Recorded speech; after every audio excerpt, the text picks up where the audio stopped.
তো পোলাও তো আপনারা অনেক রকমের বানিয়েছেন, খেয়েছেন। একবার চিকেনের এই পোলাওটা ট্রাই করে খেয়ে দেখতে পারেন। এটা হচ্ছে চিকেন ইয়াখনি পোলাও আমি বানিয়েছি। চিকেন ইয়াখনি পোলাওটা বানিয়েছি, দেখতে যতটা সুন্দর খেতে অতটাই টেস্টি। আপনারা দেখুন একদম ঝরঝরে হয়েছে আর বানানো একদম ইজি। তাহলে পুরো ভিডিওতে দেখে নেওয়া যাক কেমনভাবে আমি বানিয়েছি ইয়াখনি পোলাও।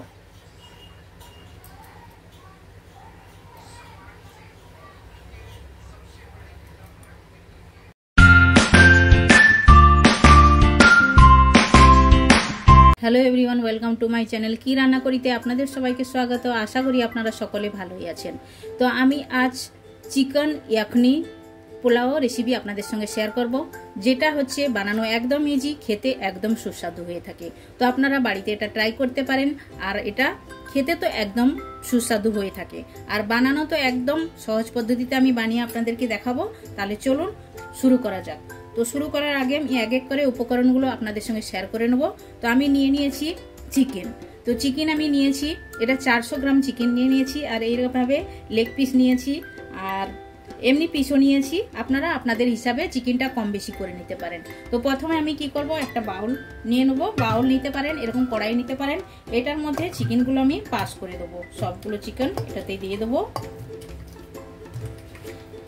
এটা 400-450 গ্রাম চিকেন হবে, আমি আন্দাজে নিয়েছি। আপনারা চাইলে আপনাদের হিসাবে নিতে পারেন। এবার আমি এক এক করে এটাতে মশলাগুলো অ্যাড করব।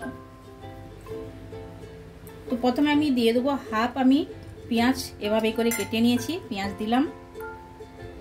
আর দেব 10 থেকে 12টি আমি গোলমরিচ দিয়ে দিলাম।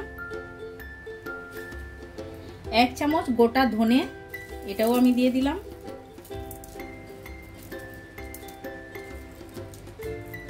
আর দেব তেজপাতা, 2 থেকে 3টে তেজপাতা এভাবেই কেটে দিয়ে দিতে হবে। এটা দিয়ে দিলাম আমি। আর দেব একটি স্টার এনেচ, একটি বড় এলাচ একটু ফাটিয়ে নিয়েছি, দিলাম। আর 2 থেকে 3টে ছোট এলাচ, এটা আমি দিলাম। 6 থেকে 7টি লবঙ্গ দিলাম। দারুচিনি আধা ইঞ্চি দিয়ে দিলাম। আর এটাতে জিরা শাহজিরা দুটোই মিশানো আছে, 1 চামচের মতো আমি দিয়ে দিলাম। আর দেব 1 চামচ পানমৌরি। আর এটাতে যাবে আদা রসুনের পেস্ট, আমি 1 চামচ দিলাম। আপনারা চাইলে এটাতে গোটা আদা রসুন কেটেও দিতে পারেন। তো আমি 1 চামচ পুরা দিলাম। আর দেব আমি এটাতে স্বাদ মতো লবণ।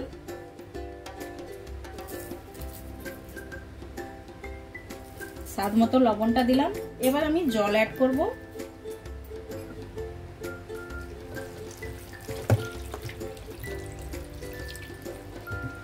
জলটা আমি পরিমাণ মতো দিলাম, আপনারা আপনাদের হিসাবে দিবেন। এটা দিয়ে দিলাম, আমি আর একটু দেব।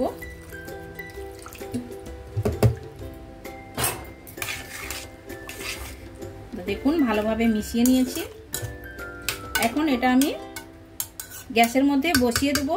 বসিয়ে 10 মিনিট আমি এটাকে সেদ্ধ করে নেব। তো দেখুন গ্যাসের মধ্যে কড়াইটা বসিয়ে দিয়েছি। এখন আমি একটা ঢাকনার চাপা লাগিয়ে 10 মিনিটের জন্য আমি এটা ভালো করে সেদ্ধ করে নেব। 10 মিনিটই সেদ্ধ করব, আর বেশি সেদ্ধ করব না। আর গ্যাসের ফ্লেমটা মিডিয়ামতে রাখতে হবে। তো 10 মিনিট হয়ে গেছে চিকেনটা আমার সেদ্ধ করে। এখন আমি গ্যাসটা বন্ধ করে চিকেনটাকে নাবিয়ে নেব। নাবিয়ে নিয়েছি। এখন একটা পাত্রের মধ্যে চিকেনের পিসগুলো এভাবেই তুলে নেব। খালি চিকেনের পিসগুলো এভাবেই তুলে নিতে হবে।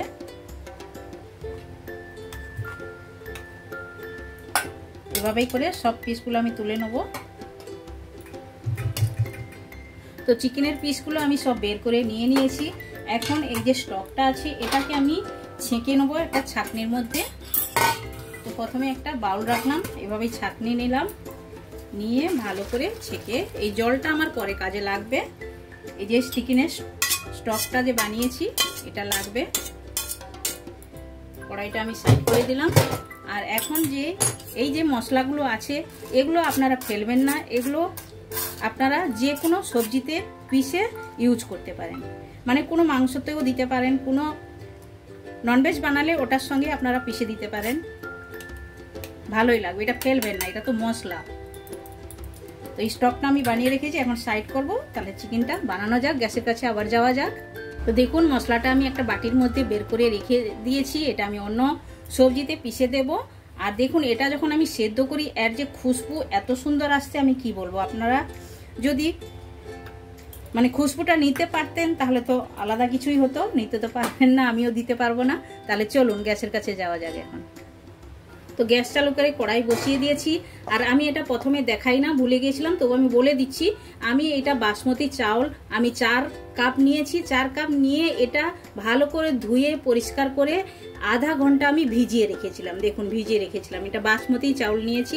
ভিজিয়ে রাখলে তাহলে এটা খুবই সুন্দরভাবে তৈরি হয়ে যাবে, খুবই তাড়াতাড়ি তৈরি হবে, তাই জন্য আমি ভিজিয়ে রেখেছিলাম। আপনারাও বানানোর আগে ভিজিয়ে দেবেন। তো গ্যাসের মধ্যে কড়াই বসিয়ে দিয়েছি। কড়াইয়ের মধ্যে আমি 2 চামচ তেল দিলাম। প্রথমে 1 চামচ দিয়েছিলাম, আবার 1 চামচ দিলাম, আরও আমি আধা চামচের মতো তেল দিলাম। আর এটাতে যাবে 1 চামচ ঘি। 1 চামচ আমি ঘি অ্যাড করব এটাতে। তো দেখুন এই যে 1 চামচ আমি ঘি দিয়ে দিলাম। একটু গরম হওয়ার জন্য অপেক্ষা করব। তেল ঘিটা ভালোভাবে গরম হয়ে গেছে। এখন আমি গোটা যে গরম মশলাগুলো রেখেছিলাম ওইগুলো আমি সবগুলো তেলের মধ্যে প্রথমে অ্যাড করে দিলাম। একটি তেজপাতা দিলাম। আর খুবই সুন্দর খুশবু আসা পর্যন্ত একটু ভালো করে ভেজে নিতে হবে। তারপরে আমি পেঁয়াজ কুচিয়ে রেখেছি, পেঁয়াজটা আমি অ্যাড করে দিলাম। এটা আমি 3টে বড় সাইজের পেঁয়াজ নিয়েছি, পেঁয়াজটা অ্যাড করলাম। পেঁয়াজটা ভালো করে ভেজে নেব। আর এর সঙ্গে এটা লাল দেখতে পাচ্ছেন, এটা পাকা লঙ্কা, ওটাও চলে গেছে, কোনো অসুবিধা নেই। তো এটা আমি একটু ব্রাউন করে ভাজবো। তো পেঁয়াজটা ব্রাউন করে ভাজা হয়েছে। এখন আমি 2 চামচ আদা রসুন বাটা দিয়ে দিলাম, দিয়ে মশলাটা ভালো করে কষিয়ে নেব।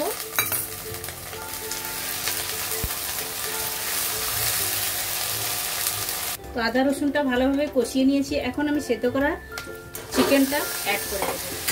অ্যাড করে দিয়ে চিকেনটাও আমি একটু কষিয়ে নেবো ভালো করে। এইটা আমি গ্যাসের ফ্লেমটা একটু বাড়িয়ে দেবো।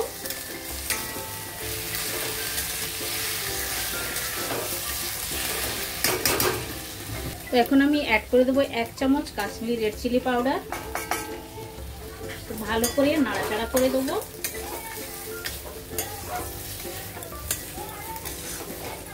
এখন আমি দিয়ে দেবো ফেটানো দই। ফেটানো দই আমি দিয়ে দিলাম 3 চামচের মতো, ছোট চামচের। দইটা যখনই দিবেন আপনারা ভালো করে ফেটিয়ে দেবেন। দিয়ে দিলাম। এখন দইয়ের সঙ্গে ভালো করে চিকেনটাও মিক্সড করে নেব। এভাবে ভালো করে মিক্স করতে হবে। তো ভালো করে আমি কষিয়ে নিয়েছি। এখন আমি অ্যাড করে দেবো, এটা আমার ঘরে পিসানো গরম মশলা। তো গরম মশলাটা আমি অ্যাড করলাম। আপনারা চাইলে এটাতে ছোট এলাচের পাউডারও দিতে পারেন 1 চামচ, আর তার সঙ্গে জয়ত্রী পাউডারও আপনারা আধা চামচ দিতে পারেন। আমি আমার ঘরে পিসা গরম মশলাটা ইউজ করলাম। তো এখন ভালো করে নাড়াচাড়া করব।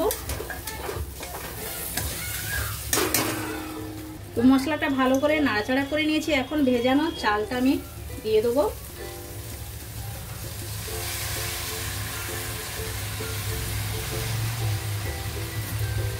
ভালো করে জল ঝরিয়ে দিয়ে দিতে হবে। আর বানানোর আগে আমি আবারও বলছি, চালটা ভিজিয়ে আপনারা দিবেন। তো এখন আমি চালটা একটু ভেজে নেব, ভালো করে চিকেনের সঙ্গে ভেজে নেব চালটা। আর গ্যাসের ফ্লেমটা একটু বাড়িয়ে দিলাম। এটা খেতে খুবই সুস্বাদু হয়ে থাকে, আপনারা একদম বাড়িতে ট্রাই করতে পারেন। এভাবেই করে একটু ভেজে নেব। তো চিকেন সেদ্ধতে তো লবণ দিয়েছি, এখন আমি আন্দাজ মতো লবণটা দেবো। আর চিকেনের যে স্টকটা আমি বানিয়ে রেখেছি ওটাতে তো লবণ আছে, তাই জন্য লবণটা একটু দেখে দিতে হবে।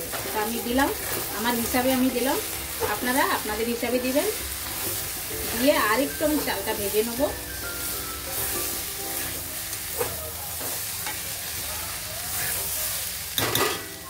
তো চালের মধ্যে যেটুকু জল ছিল জলটা ভালোভাবে শুকিয়ে গেছে, আর চালটাও ভালোভাবে ভাজা হয়ে গেছে। এখন আমি এটাতে চিকেনের স্টক স্টকটা যে বানিয়ে রেখেছি ওটা আমি অ্যাড করব। আমি এই কাপের 4 কাপ আমি চাল নিয়েছি, আর এটাতে যাবে 6 কাপ জল। জল বলতে পারেন, চিকেনের স্টক বলতে পারেন। প্রথমে চিকেনের স্টকটা দিয়ে দেবো, কম যদি পড়ে তাহলে আমি জল দেব। তো এই আমি 1 কাপ দিলাম, 2 কাপ দিলাম, এই 3 কাপ হচ্ছে স্টক। এবার আমি আলাদাভাবে জল অ্যাড করব। তো জলটাও আমি 3 কাপ দেব।